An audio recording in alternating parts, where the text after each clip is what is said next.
Kids, you are dismissed. As though I had to say that.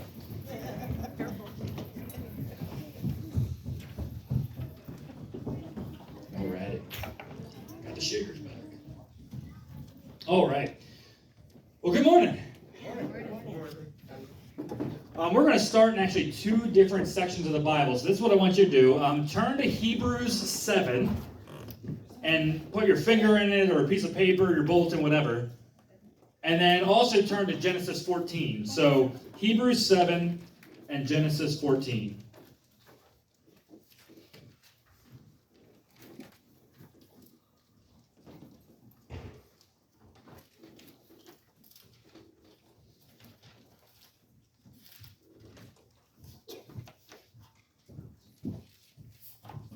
Don't turn. There you go. So I got to do it too. Hebrews 7. And we're going to start in Genesis 14. All right. It is wisdom to know what commands in the Old Covenant have stopped at the cross. Things like animal sacrifice, right? There are things in the Old Covenant that have stopped at the cross. They don't continue into the New Covenant. It's also wisdom to know what commands of the Old Covenant are changed by the cross. For example, like in the Old Covenant, it said the Spirit of the Lord was on me, and now the Spirit of the Lord is in me, right? So there's a change there. And it's also wisdom to know what commands of the Old Covenant have come through the cross unchanged. What we're going to talk about today is one of those, and I'm going to kind of prove the point throughout this message. Today we're going to be focusing specifically on what fits into that category and in tithing. So these verses that we're about to read are actually verses that I've referenced a couple months ago, I want to say. I think it was like back in June. So I want to make sure that we start there and have the foundation that we had when I started this back in June. So here we go in Genesis 14, starting in verse 1. It says, "And it came about in the days of Amraphel, the king of Shinar, Arioch, king of Elasar, I don't even know, king of Elam." Looks like Charmander. My kids would laugh at that. "And Tidal, king of Goim, that they were at war with Bera, king of Sodom, and with Bersha, king of Gomorrah, Shinab, king of Admah, and Shemeber, king of Zeboim, and the king of Bela, that is Zoar. All these kings came out as allies in the valley of Sedom, that is the Salt Sea. For 12 years they had served Charmander." Yeah, that guy. Chedorlaomer, sure.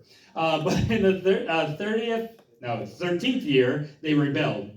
And in the 14th year of him, that the kings who were with him came and defeated Rephaim and Ashtoreth, Carnaim, I love these names, and the Zuzim and Ham and the Emim in the other place. All right, and the Horites or on Mount Seir, as far as Elim Paran, which is by the wilderness. And they turned back and came to Kadesh and conquered all the country of the Amalekites. And so the Amorites who lived in Hazon Tamar, and the king of Sodom, and the king of Gomorrah, and the king of Admah, and the king of Zeboim, and the king of Bela, that is Zoar, came out, and they lined up for battle against them in the valley of Sedom, against Chedorlaomer, king of Elam, Tidal, king of Goim, Ephraim, king of Shinar, and Eric, king of Elasar. 4 kings against 5. Okay, so basically this is where I'm getting at. And I went through all these names just to show everybody that you don't have to know every bit of names in order to understand what's going on. So we have 4 kings and their kingdoms going against 5 kings and their kingdoms. You got this? They're at war with each other, and they go to this valley. A lot of times this happened. Actually, the story of David and Goliath happened in a valley between 2 hills. The Philistines were on one side, Israel was on the other side, and the spot where Goliath would come out and challenge them was in the valley. So that's what's going on here. We have 4 kings on one hill, 5 kings on another hill, and we're being challenged in the fighting here in this valley. Now the valley of Sedom, this verse 10, the valley of Sedom was full of tar pits, and the king of Sodom and Gomorrah fled, and they fell into them. But those who survived fled into the hill country. Then they took all of the possessions of Sodom and Gomorrah and all their food supply and departed. They also took Lot Abram's nephew and his possessions and departed, for he was living in Sodom. Then a survivor came and told Abram the Jew, now he was residing in the oaks of Mamre the Amorite, brother of Eshcol, and brother of Aner, and they were allies with Abram. When Abram heard that his relative had been taken captive, he led out his trained men, born to his house, numbering 318, and went in pursuit as far as Dan. Then he divided his forces against them by night, he and his servants, and defeated them, and pursued them as far as Hobeth, which is north of Damascus. He brought back all the possessions, and he also brought back his relative Lot with his possessions, and also the women and the other people. All right, so we have 4 kingdoms against 5. They fight. One side wins, and Lot is in the losing side. The winners literally take everybody captive and take them back. All their stuff, everything's gone. Word gets back to Abram and says, hey, your nephew Lot has been taken prisoner. He's basically going to be made a slave. What are you going to do about it? And Abram says, I got 318 people that are willing to fight with me. Remember, this is 4 kingdoms against 5. These are kingdoms that they're fighting against. And Abram says, I have 318 men. And they win. Abram goes and recovers everything that was lost. Verse 17 is where we're going to really pay attention. It says, then after his return from the defeat of Chedorlaomer and the kings that were with him, the king of Sodom went out to meet them in the valley of Sheba, that is the king's valley. Now I want to make sure you see this, ready? It says the king of where? Sodom, right? The king of Sodom went out to meet them. All right, verse 18, and Melchizedek, the king of Salem, different place, different king, right? Melchizedek, the king of Salem, brought out bread and wine. Now, he was a priest of the Most High God. Let me help you out here. The king of Salem was not in those 9 kings that we mentioned earlier.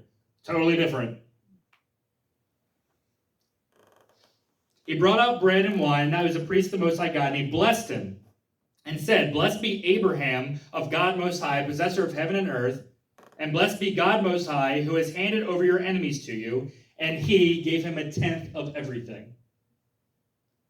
This right here is literally the first time in the Bible that a tithe is mentioned.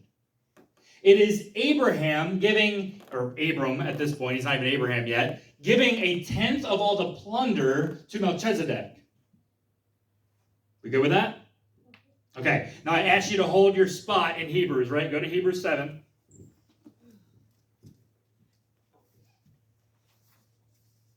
Hebrews 7, starting in verse 1. For this, Melchizedek, king of Salem, same guy, right? Melchizedek, king of Salem, priest of the Most High God, who met Abraham as he was returning from the slaughter of the kings and blessed him, to whom also Abraham appointed 1/10 of all the spoils, there's the tithing that we're just learning about, right? Was first of all, by the translation of his name, king of righteousness. And also the king of Salem, which means the king of peace.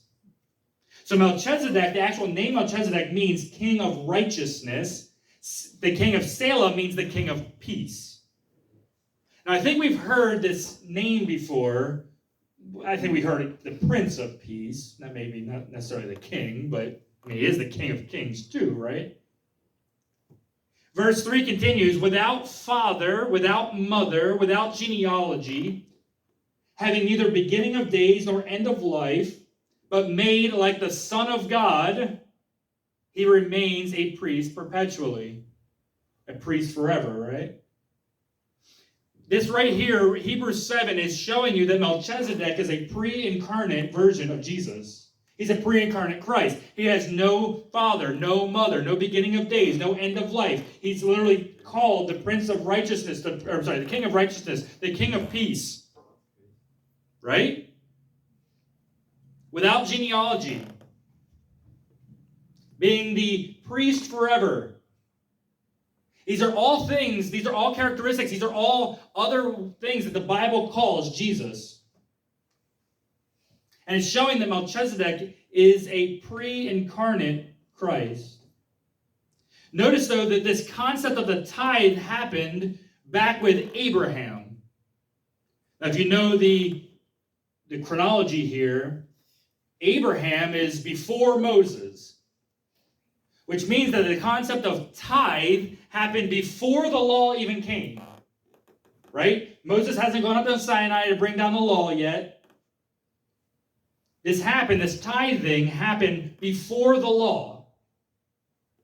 All right.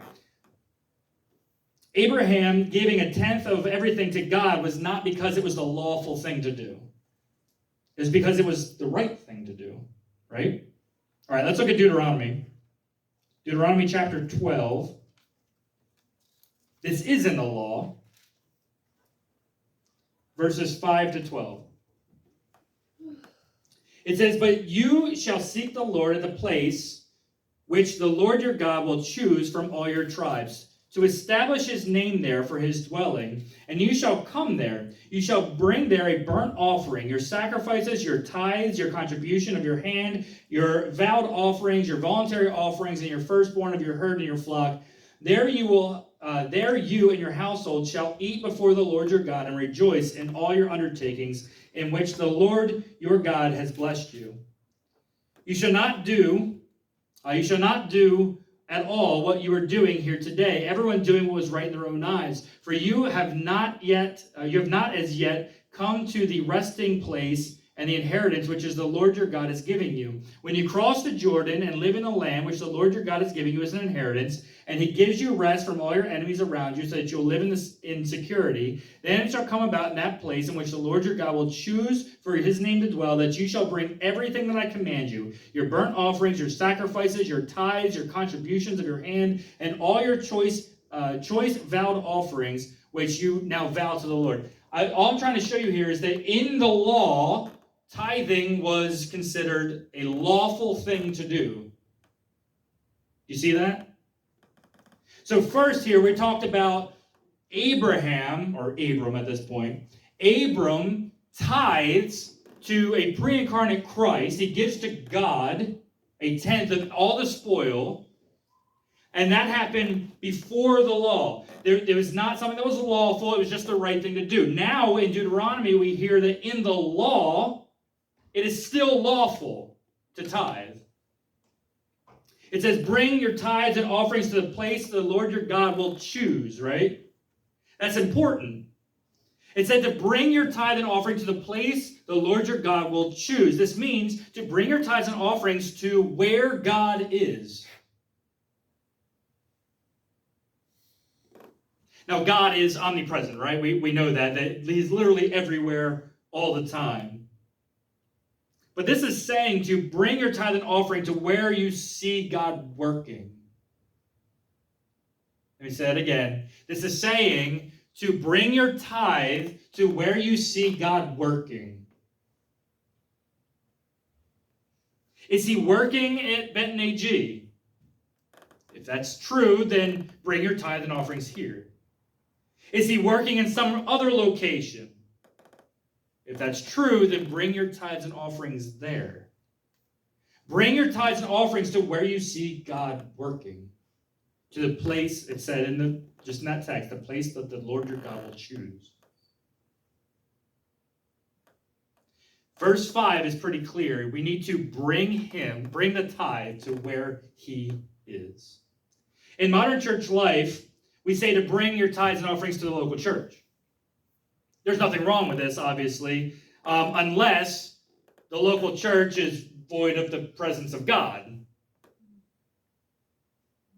Right? The Bible is clear. It says to bring it to where God is. If the local church is void of the presence of God, then we're not really tithing to God. We're tithing to the building. And that's not good. This also does not say that we can forego the tithe. Did we notice that? It said that you must give your tithe to God. It's your responsibility. It's your responsibility to find him and to give to him.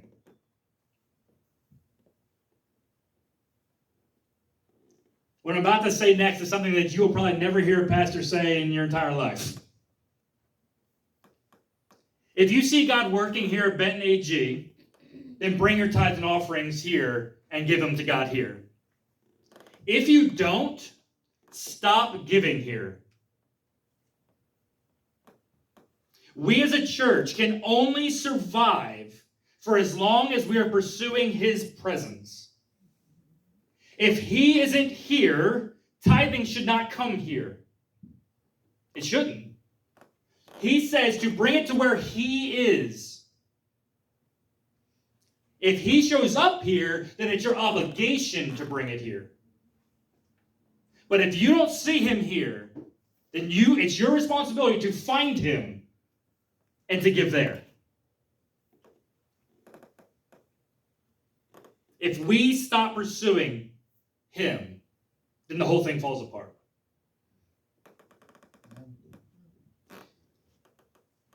So the tithe is pre-law. We talked about that, right? The tithe is before the law, back with Abraham. It is also in the law with Moses. But then, if we remember, Jesus came to fulfill the law and the prophets, right? So does it still exist in the new covenant? Well, let's find out. Ready? First off, I want to start with this, the Great Commission, right? Matthew 28, 19, and 20. It says, go and make disciples of all nations, baptizing them in the name of the Father, Son, and Holy Spirit, teaching them to follow all that I have commanded you. That is a very important thing that I think a lot of people in the church forget. Jesus says in the Great Commission to teach everything that I have commanded you. He's talking to his disciples, right? He's telling his disciples, everything that I've commanded you, you are to teach people beyond us. Teach them everything that I've commanded you. Okay? We good? Okay. Look at Matthew 23. Matthew 23 is one of these things that he taught that we're supposed to be teaching others.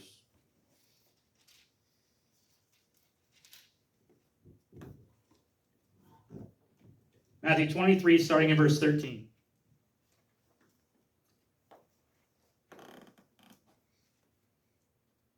I'm sorry, 1 to 12. I apologize. Starting in verse 1, I'm sorry.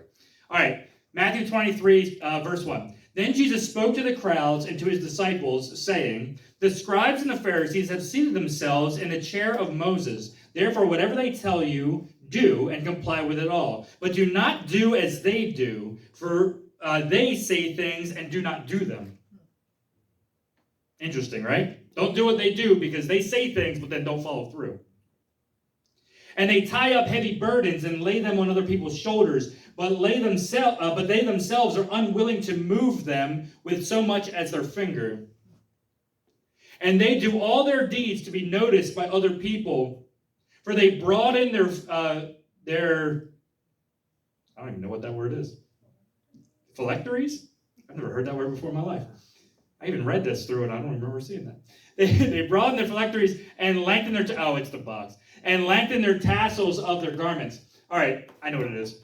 It's that box that they wore on their head. They made it like absurdly long so you could see that their good thing they were able to do. And then they lengthened their tassels so that you had to see it.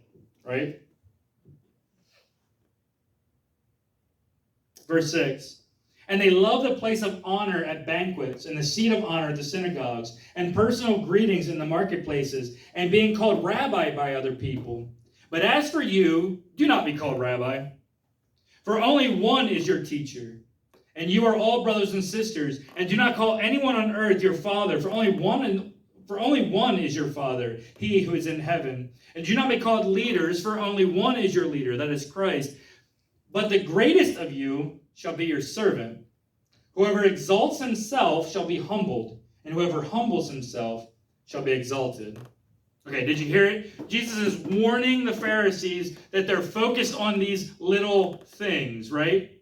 But they're neglecting justice, mercy, and all these other things. That's what's in these woes here coming up. Ready? So in verse 13 down, we start hearing about these woes. Ready? Verse 13 says, but woe to you, scribes and Pharisees, hypocrites. I love how Jesus doesn't pull punches and just calls them what they are. He says, but woe to you, scribes and Pharisees, hypocrites, because you shut out the kingdom of heaven in front of people, for you do not enter it yourselves, nor do you allow those who are entering to go in. Woe to you, scribes and Pharisees, hypocrites, because you travel around the sea, through the sea and land, to make one proselyte, And when he becomes one, you make him twice as much a son of hell as yourself. Oh. Woe to you, blind guides, who say, whoever swears by the temple, that is nothing, but whoever swears by the gold of the temple is obligated. You fools and blind men, which is more important, the gold or the temple that sanctified the gold? And you say, whoever swears by the altar, that is nothing, but whoever swears by the offering is then obligated. You blind men, which are more important, the offering on the altar or the altar that sanctifies the offering? Therefore, the one who swears by the altar swears both by the altar and everything on it. And the one who swears by the temple swears both by the temple and him who dwells in it. And the one who swears by heaven swears both by the throne of God and by him who sits upon it. Woe to you, scribes and Pharisees, hypocrites, for you tithe mint and dill and cumin, but have neglected the weightier provisions of the law, justice and mercy and faithfulness. But these are the things you should have done without neglecting the others. Are we hearing this? Like Jesus is calling out the Pharisees, calling them hypocrites, calling them blind guides, telling them these are the things that you're doing. You're going out and making a disciple of yourself, and that disciple is twice the son of hell as you are. I mean, this is Jesus talking to the religious leaders of his day. This is Jesus talking to a bunch of pastors.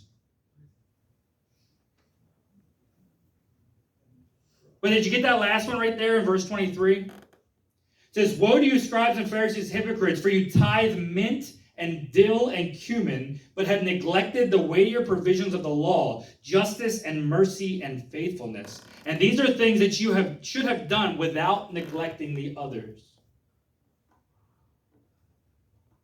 It's real interesting that he's saying, look, these religious leaders are so worried about making sure that they have their scales out so that they can tithe their mint or tithe their dill or tithe their cumin and make sure they give a tenth of that to it, but they're not practicing justice.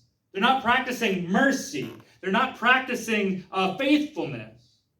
And Jesus is calling them out and saying, you should have done that. You should have done justice and mercy and faithfulness and not neglecting tithing. Keep doing that. That's at least right. But make sure you do these other things too. He's saying do it all.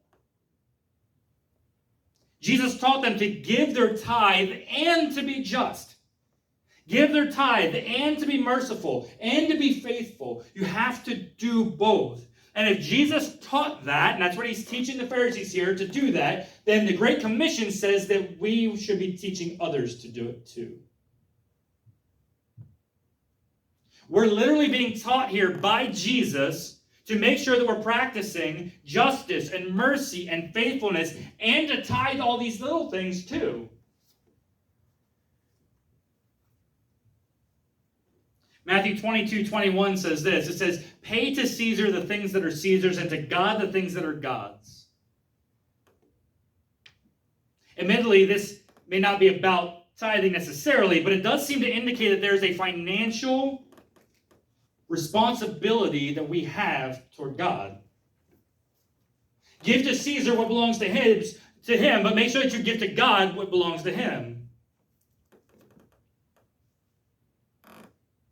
In fact, Malachi 3 kind of confirms this. Malachi 3 is where most people go when they're talking about tithing because of the promise that goes along with it. Malachi 3, starting in verse 8, says, would anyone rob God? Yet you are robbing me. But you say, how have we robbed you? In tithes and offerings. You are cursed with a curse, for you are robbing me, the entire nation of you. Bring the whole tithe into the storehouse, so that there may be food in my house. And put me to the test now in this, says the Lord of armies, if I do not open for you the windows of heaven and pour out for you such a blessing until it overflows. Then I will rebuke the devourer for you, so that it will not destroy the fruit of your ground, nor will the vine in the field prove fruitless to you, says the Lord of armies. All the nations will call you blessed, for you will be a delightful land, says the Lord of armies. refusing to bring your whole tithe, is what it says, the whole tithe into the storehouse, so that there may be food in God's house. This verse right here says it is robbing God. I have a question. Is there anything in here where it says that you should test God? Because, even when Jesus is being tempted by the devil, he says, don't put the Lord your God to the test, remember? Well, guess what? Malachi 3 says, put me to the test in this one. Right? It literally says to put me to the test. It's in verse 10. Bring the whole tithe into the storehouse, so that there may be food in my house, and put me to the test now in this. And see if I don't open for you the windows of heaven.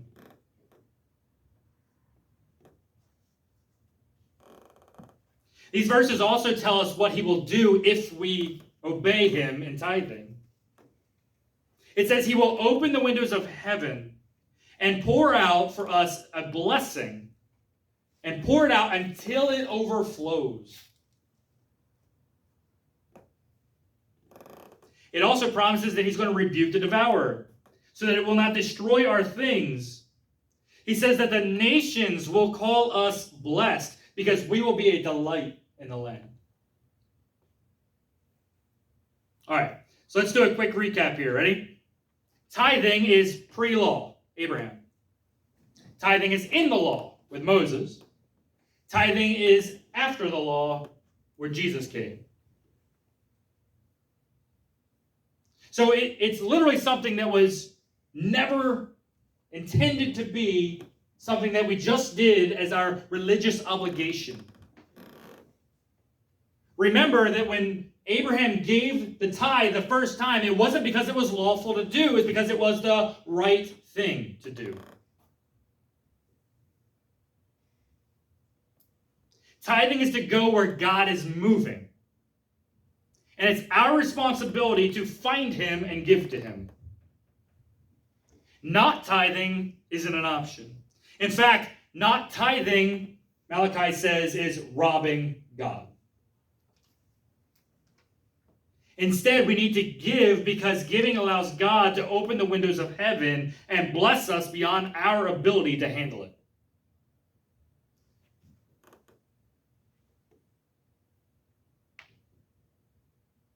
All right, let's stand.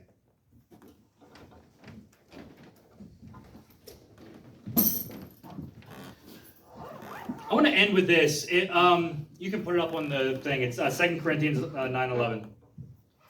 2 Corinthians 9:11, I want to make sure that we see this. It says, you will be enriched in everything for all liberality, which through us is producing thanksgiving to God. The NIV actually says a little bit different. The NIV says that God will enrich us in every way so that we can be generous on every occasion. We are enriched by God to be generous. We are enriched by God to bless other people on every occasion. Some freak out. There's this thing going around called the prosperity gospel, for those of you that have heard this. It literally is something that has been talked about beyond its need. And people have this understanding of they think they have an understanding of what people believe with this. I want you to see something, though, and that's that 2 Corinthians 9:11 says, you will be enriched in everything, so that you will be a blessing to others. Some people see the prosperity gospel, the negative connotation it has, God doesn't have to enrich you. He says he will. The actual problem isn't the blessing that we receive. The problem is what we do with it. Do we do it to enrich ourselves, or do we do it to be a blessing to others? Because this is what this is saying. 2 Corinthians is saying you will be enriched to bless others. The problem comes with what we do with it.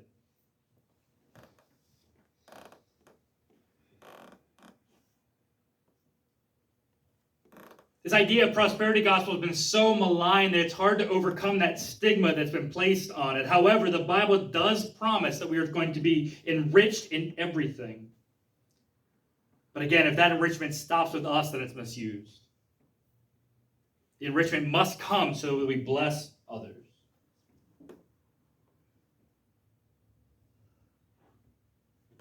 Again, it's our responsibility to find out where God is and give to him there. It's our responsibility to do it. And it's not just because it's a law. It's not just because it's the right thing to do. It's not just because it's the religious obligation of a Christian. It has nothing to do with that. It's because it is the right thing to do.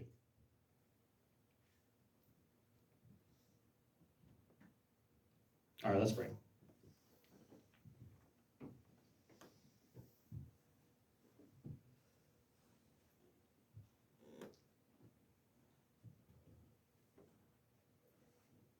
Lord, thank you for your promises.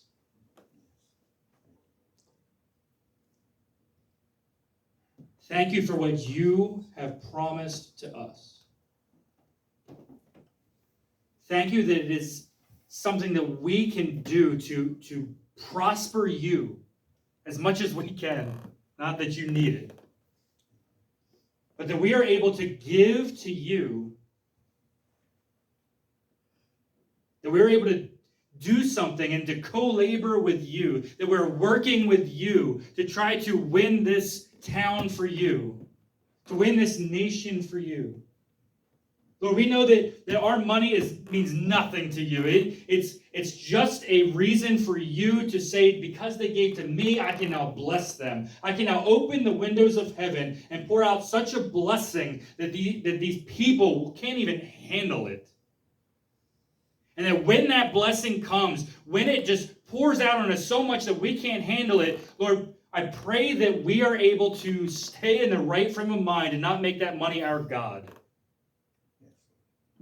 That as that money comes in, that blessing comes in, that we are able to take it and to put it back out so that we can bless others.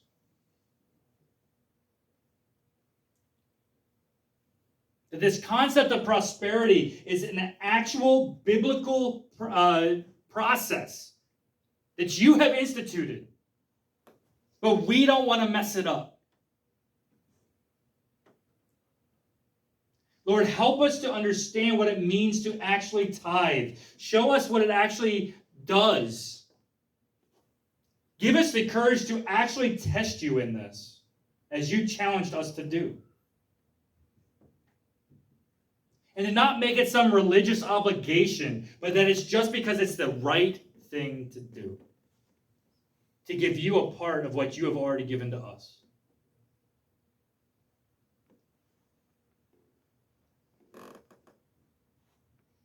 Keep us safe this week, Lord. Rebuke the devourer, as you said.